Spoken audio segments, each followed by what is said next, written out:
और कमाने और लूटने में झारखंड आज नंबर 1 पर है। बालू से, पत्थर से, कोयला से, लोहा से, जमीन से, यहाँ तक कि सरकारी जो ऑफिस है, अंचल, ब्लॉक, थाना, इसको भी इन्होंने वसूली का एक केंद्र बना दिया। और तीसरी के थाना से भी पूरी की पूरी बटालियन, क्या बोलते हैं, राइफल लूटा गया था दिन दहाड़े, वो भी सवेरे।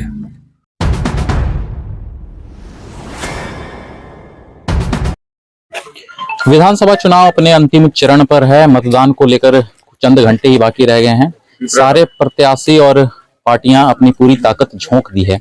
इसी बीच अभी हम झारखंड के सबसे हॉट सीट माने जाने वाले धनवार विधानसभा क्षेत्र में हैं और यहाँ पे हमारे साथ पूर्व मुख्यमंत्री, भाजपा के प्रदेश अध्यक्ष और वर्तमान में धनवार से विधायक प्रत्याशी बाबूलाल मरांडी जी हैं। तो आइए इनसे बातचीत करते हैं और जानने का प्रयास करेंगे कि क्या कुछ चुनाव में बदलाव हो सकता है और क्या कुछ रणनीति बनाई गई है। तो सर, प्रचार प्रसार बंद हो चुका है, इतने दिनों तक आप जनता से मिले, कैसा रिस्पॉन्स रहा?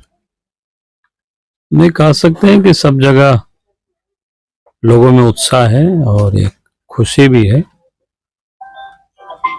अभी 5 वर्ष जिस प्रकार से लोगों ने झेला है, एक तो विकास का काम सब कुछ अवरुद्ध हो गया हेमंत सोरेन के राज्य में।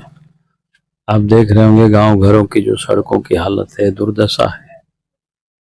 हम लोग सरकार को कई बार कहते रहे कि भाई सड़कें खराब है, इसको बनाया करो, नए सड़क ये गांव में बनाना है, बनाया, लेकिन कभी भी उन्होंने ध्यान नहीं दिया। दूसरी तरफ खूब कमाने में लग गए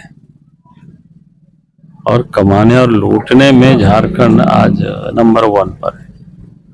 बालू से, पत्थर से, कोयला से, लोहा से, जमीन से, यहाँ तक कि सरकारी जो ऑफिस है, अंचल, ब्लॉक, थाना, इसको भी इन्होंने वसूली का एक केंद्र बना दिया। अब जनता छटपटा रही है। जनता अब 13 तारीख तो संपन्न हो चुका, 20 तारीख के प्रतीक्षा में है। और मैं कह सकता हूं कि राज धनवार सहित जो दूसरा चरण के 38 विधानसभा में चुनाव हो रहा है, इसमें सर्वाधिक सीटें भारतीय जनता पार्टी और एनडीए गठबंधन को मिलेगी। सर, धनवार की जनता विधायक चुन रही है या मुख्यमंत्री? देखिए, हमने कहा कि भाई जो भारत का जो संविधान है उसमें व्यवस्था है कि पहले तो विधायक चुनते हैं और विधायक मिल करके फिर अपना दल के नेता को चुनते हैं। तो आपको 23 तारीख जब चुनाव परिणाम आएगी तो आप सबको बुला करके बता दी जाएगी। सर, 5 साल तक विधायक रहे, कुछ ऐसे प्रमुख कार्य जो आपके कार्यकाल में हुए? नहीं, प्रमुख तो क्या, सभी प्रमुख है काम होता है। यहाँ के जो लोगों की डिमांड है सभी जगहों पर, पूरे झारखंड में जाएंगे और यहाँ भी, तो एक तो गांव तक लोगों का चाहना होता है कि अच्छी सड़क होना चाहिए और दूसरा स्वास्थ्य की सुविधाएं होना चाहिए, पीने का पानी होना चाहिए, जो इसे नहीं हो पाया ठीक से।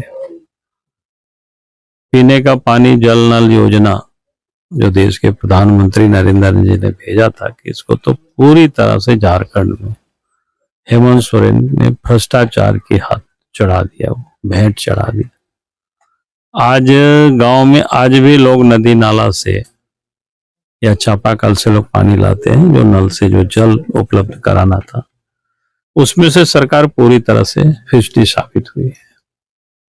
सर, धनवार की जनता बाबूलाल मरांडी को ही वोट क्यों दे? देखिए, बिल्कुल स्पष्ट है। हमने 5 वर्षों तक सेवा भी किया है क्षेत्र में, तो लोगों को पता है कि भाई झारखंड या इस क्षेत्र के लिए कौन करते हैं, काम करेंगे। पहले भी आपने देखा होगा कि अगर ये गाँव वगैरह आप जाते होंगे तो कितनी तकलीफ में लोग जाते थे। बरसात के दिनों में नदी नाला लोगों के लिए बाधक बने हुए थे, लोग आर पार नहीं हो पाते थे, बीमार भी कोई व्यक्ति रहते थे तो दूसरा कोई चारा नहीं रहता था, घर में यूं ही सिर्फ प्रार्थना करने के सिवा छोड़ करके। लेकिन आज अगर उन सारे क्षेत्रों में देखेंगे तो आप सकरी नदी में आपको दर्जनों पुल आपको दिखाई पड़ेगा।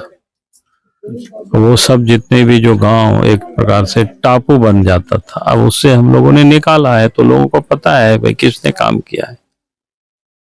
फिर आप याद करिए, जब राज नहीं बना था उससे पहले की हालत इस क्षेत्र में, हमें याद है कि 1999 में चुनाव हुआ था, तो तीसरी के उत्तर साइड तो कोई मतदान ही नहीं हुआ था, पूरी तरह से बहिष्कार किया हुआ था। और तीसरी के थाना से भी पूरी की पूरी बटालियन, क्या बोलते हैं, राइफल लूटा गया था, दिन दहाड़े, वो भी सवेरे। उस समय हालत ये पैदा हो गई थी कि लोगों को लगता था कि भाई अब शायद गांव में रहना मुश्किल हो जाएगी। जो साधन संपन्न लोग थे, बहुत लोग भाग चुके थे, लेकिन बाद में फिर गांव के लोगों ने ही संगठित होकर के प्रतिवाद किया और फिर प्रशासन का भी सहयोग मिला, झारखंड राज्य भी बन गया था। तो इन बातों को लोग आज भी नहीं भूले हैं, लोगों को याद है कि किस प्रकार की हालात थी इस क्षेत्र में और आज क्या है। आज आप आराम से घूम रहे हैं, तो पहले तो मैं नहीं कह सकता, आज से 15-20 साल पहले की हालत था कि इस प्रकार से आप घूम करके कहीं बैठ करके कोई बातचीत कर सकते थे। आने जाने की भी कोई सुविधाएं नहीं थी।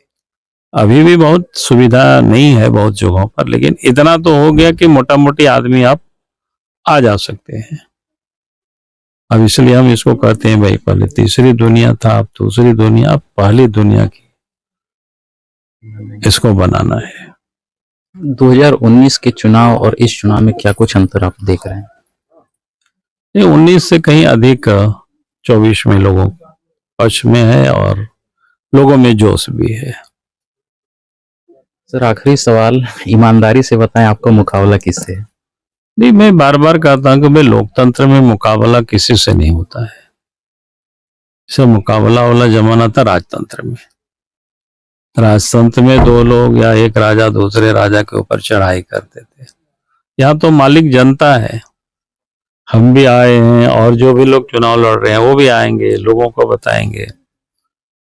जिनकी बातों पर लोग विश्वास करेंगे, जिन पर लोग भरोसा करेंगे, लेकिन वोट फिर उनको देंगे।